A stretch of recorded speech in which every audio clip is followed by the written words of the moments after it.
നമ്മൾ റിസർച്ചിന്റെ സ്റ്റെപ്സ് ആണ് പഠിച്ചത്. ഇത് അത്ര ബുദ്ധിമുട്ടുള്ള ഒരു ഹെർക്കുലിയൻ ടാസ്ക് അല്ല, വളരെ സിമ്പിൾ ആണ്. ഇനി ഞാൻ പറയുന്ന കാര്യങ്ങൾ ശ്രദ്ധിച്ചു കേൾക്കുക.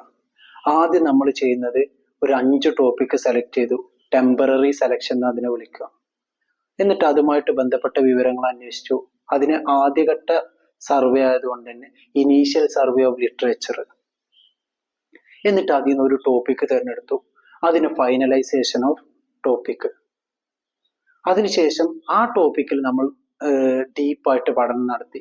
എക്സ്റ്റെൻസീവ് സർവേ ഓഫ് ലിറ്ററേച്ചർ അഥവാ മുൻകാല പഠനങ്ങൾ നമ്മൾ നടത്തി. അതിനെയാണ് എക്സ്റ്റെൻസീവ് സർവേ ഓഫ് ലിറ്ററേച്ചർ. എന്നിട്ട് നമ്മൾ എന്ത് ചെയ്തു? ഒരു ഹൈപ്പോത്തസിസ് ഫോം ചെയ്തു. ഹൈപ്പോത്തസിസ് ഫോം ചെയ്ത് എന്താ? നമ്മൾ പഠനം തുടങ്ങുന്നതിന് മുൻപ് നമ്മളുടെ റിസർച്ചറിന്റെ ആ പഠനവുമായിട്ട് ബന്ധപ്പെട്ടിട്ടുള്ള കാഴ്ചപ്പാട്, അതായത് പ്രെഡിക്ഷൻസ്, ടെൻഡേറ്റീവ് കൺക്ലൂഷൻസ്, ഇൻഫറൻസസുകൾ, അതിനെയാണ് നമ്മൾ ഹൈപ്പോത്തസിസ് എന്ന് പറയുന്നത്. അത് ഫോം ചെയ്തു. എന്നിട്ട് നമ്മൾ റിസർച്ച് നടത്താനുള്ള ഒരു നല്ല പ്ലാൻ ഉണ്ടാക്കി. അതിലെങ്ങനെ ഡാറ്റ കളക്ട് ചെയ്യണം, എങ്ങനെ ഡാറ്റ അനലൈസ് ചെയ്യണം, ഏത് ടൂൾസ് ഉപയോഗിക്കണം, അതേപോലെ തന്നെ ആരുടെ കയ്യിൽ നിന്ന് ഡാറ്റ കളക്ട് ചെയ്യണം, എല്ലാവരുടെ കയ്യിൽ നിന്ന് ഡാറ്റ കളക്ട് ചെയ്യണം, അത് ചുരുക്കം ചില ആളുകളുടെ കയ്യിൽ നിന്ന് ഡാറ്റ കളക്ട് ചെയ്യണം. ഇത് ഏതിലാണ് നമ്മൾ പഠിച്ച റിസർച്ച് ഡിസൈനിങ്. അവിടെ നമ്മൾ പ്ലാൻ ചെയ്തു.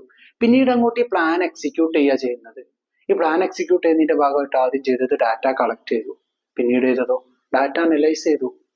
അനലൈസ് ചെയ്യുന്നതിന്റെ മുൻപ് നമ്മൾ അതൊന്ന് പ്രോസസ്സ് ചെയ്തെടുത്തിട്ട് അത് അനലൈസ് ചെയ്തു. അനലൈസ് ചെയ്തിട്ട് നമ്മൾ അതിന് ഇന്റർപ്രിട്ടേഷൻ കൊടുത്തു. ഇന്റർപ്രിട്ടേഷന്റെ ബേസിൽ ഫൈൻഡിങ്സും കൺക്ലൂഷൻസും ഉണ്ടാക്കി.